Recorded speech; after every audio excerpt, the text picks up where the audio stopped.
and welcome to today's history lesson. Today, we are going to be talking about the California Gold Rush.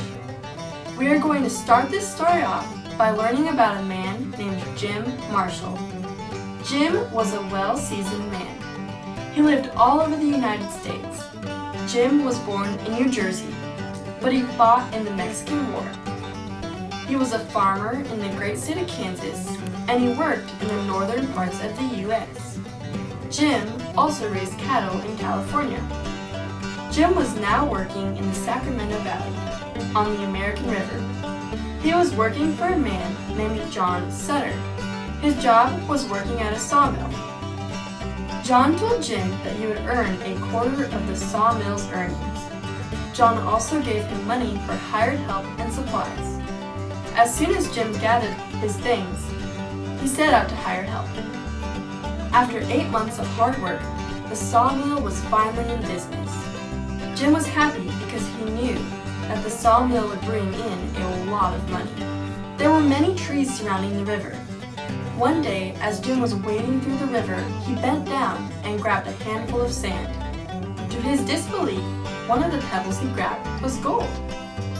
Pretty soon, all the workers were digging in the sand in search of gold. At the end of the day, they had a small quantity of gold. Marshall wondered if it was fool's gold. He decided to test it. He would hit the so-called gold with a rock. If it smoothed out, it was gold. If not, it was fool's gold. To Jim's delight, it smoothed out. The workers brought the gold to the trading post in exchange for money. A man named Sam Brannan, who owned the trading post, couldn't believe his eyes and decided to check the mill out for himself. Sam went to the mill and he filled a bottle with gold. He bought as many gold pans and mining picks as he could. He then put the tools in his little trading post and rode all over the place telling everyone about the gold. He was sure to tell them that the best tools were at his trading post. Some curious miners went up to the river and came back with bags of gold. It didn't take too long for thousands of miners to start searching for gold. In the year of 1849, everyone knew about the gold in California, and since it was a new territory, anyone who ventured there could claim parts of the land as their own. This claiming of the land was called staking a claim. Many people flocked up and down the river, staking claims right and left. The travelers would sing songs while on their journey. California's population went from 15,000 to 100,000. These people were called the 49ers because the year was 1849. Most of these people were miners. Sam Brannan became a billionaire and he owned a fifth of the land and even opened up a bank. Others weren't as lucky as old Sam. In order for someone to keep a claim, they had to stay on that land.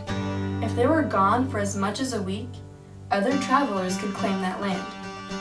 Some of the miners who found nothing turned to stealing other miners' treasures and robbing banks. People from all over the world flocked to the American River, desperately in search of gold. There were over 500 mining camps. The miners would spend the day working in the river on their claims. And they would spend the night drinking and singing, dancing, and even fighting.